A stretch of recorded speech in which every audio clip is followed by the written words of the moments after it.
Assalamualaikum warahmatullahi wabarakatuh. Perkenalkan, nama saya Raditya Aliansyah Putra. Saya berasal dari kelas 11 6. Saya ingin menjelaskan materi tentang mitigasi bencana. Kita akan membedah tuntas apa itu mitigasi, mengapa ini sangat penting, dan bagaimana kita semua bisa berperan aktif di dalamnya. Mari kita mulai.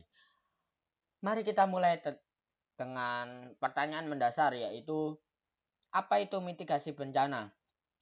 Seringkali kita hanya fokus pada respon setelah bencana itu terjadi, padahal ada fase tak kalah penting sebelum bencana itu datang. Mitigasi adalah serangkaian upaya kita untuk mengurangi resiko bencana. Kata kuncinya di sini adalah mengurangi resiko. Ini bukan berarti kita menghilangkan bencana sepenuhnya, karena sebagian besar bencana alam adalah fenomena alam yang tak terhindarkan. Namun, kita bisa meminimalisir dampak buruknya. Upaya mitigasi ini dibagi menjadi dua pendekatan utama, yaitu mitigasi struktural dan non-struktural. Mitigasi struktural adalah upaya konkret pembangunan atau modifikasi fisik di lingkungan kita. Contohnya, bangunan tahan gempa. Di daerah rawan gempa, bangunan didesain agar strukturnya elastis dan mampu menahan guncangan. Ini bukan hanya gedung pencakar langit, tapi juga rumah kita. Tanggul penahan banjir.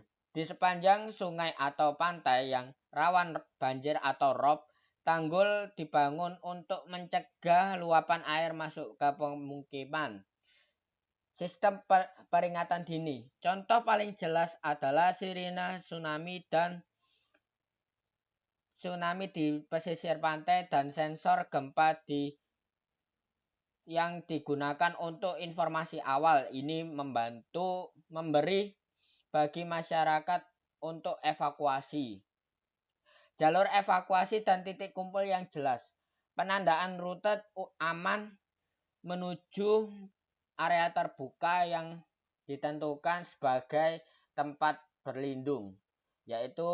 Kedua yaitu mitigasi non-struktural.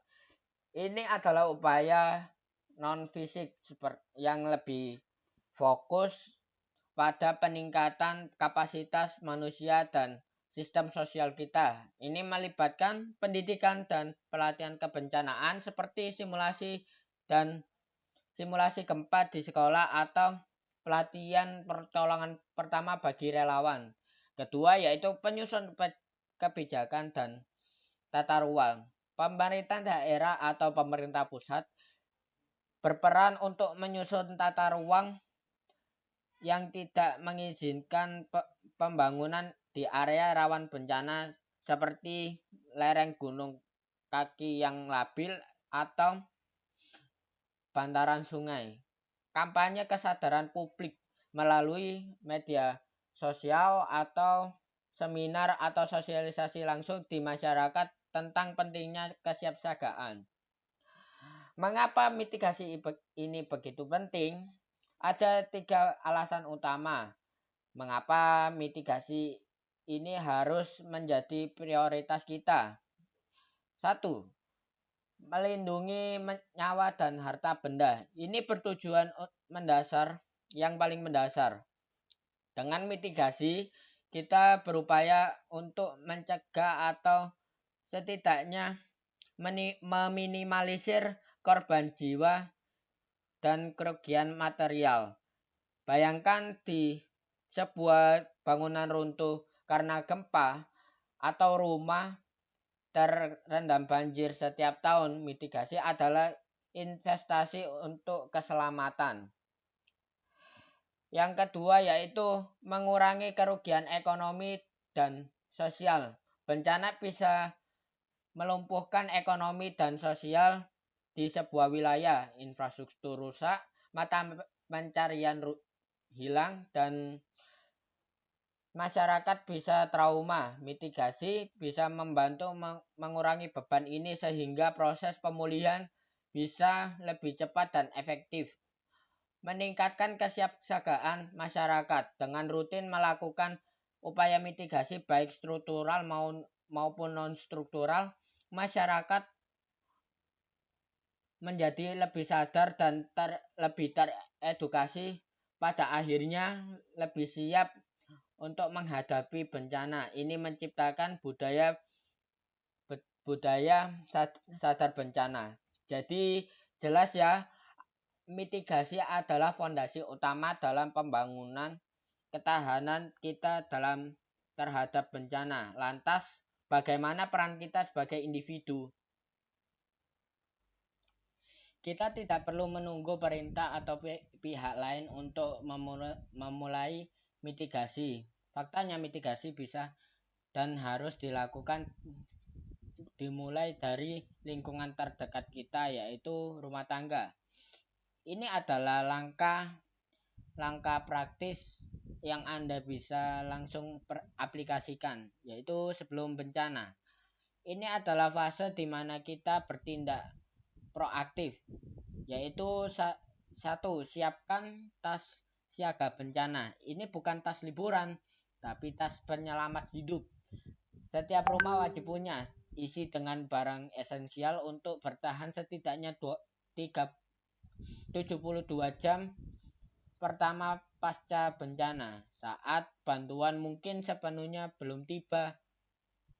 Apa saja isinya, yaitu air minum dan makanan instan, obat-obatan dan P3K, senter dan baterai cadangan, peluit, dokumen penting seperti KK, KTP, dan akta lahir, dan surat-surat penting lainnya.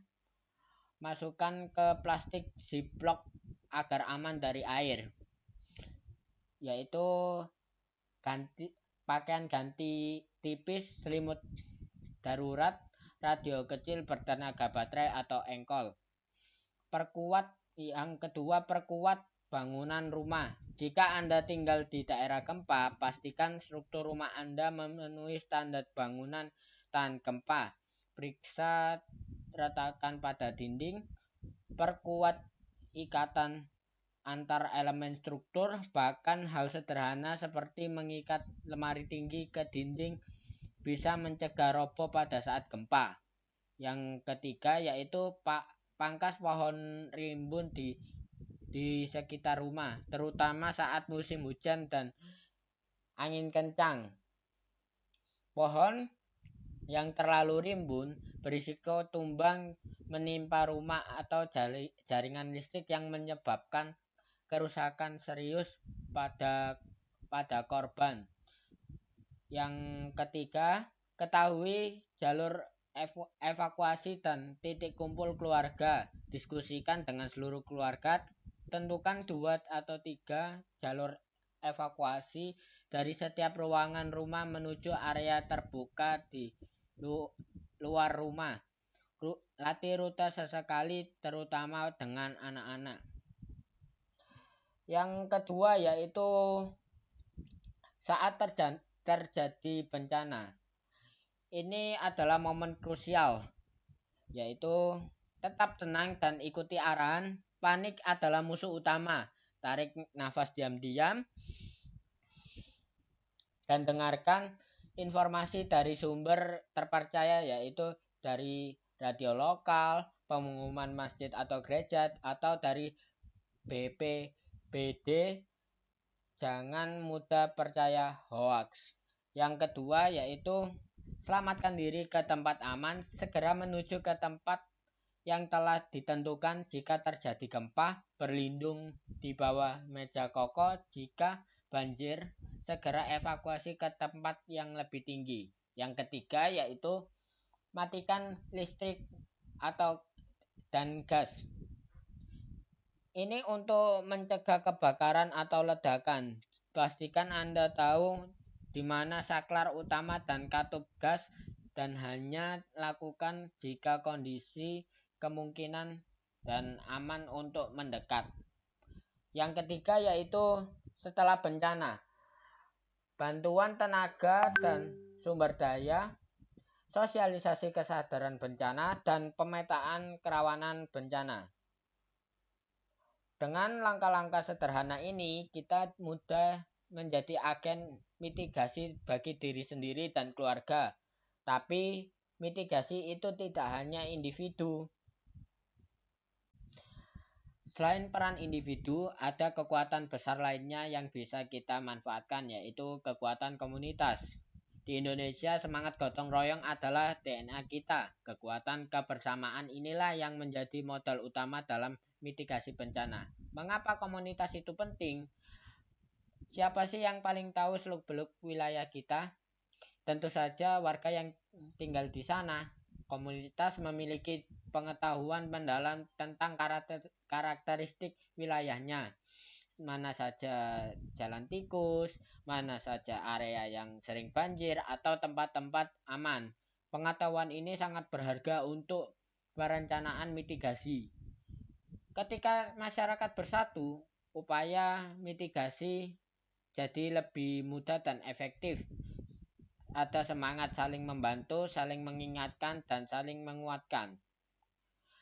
Di saat darurat, bantuan dari luar mungkin butuh waktu untuk tiba.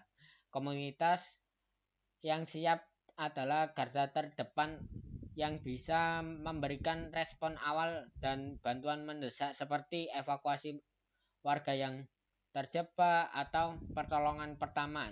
Ini bisa menyelamatkan banyak nyawa. Peran yang bisa dilakukan komunitas, yaitu ada banyak cara bagi komunitas untuk berkontribusi. 1. Pembentukan tim siaga lokal, bisa di tingkat RT RW, desa atau di kelurahan. Tim ini terdiri dari relawan yang dilatih manajemen logistik sederhana di posko pengungsian. Mereka juga bisa menginisiasi atau memimpin simulasi bencana secara berkala.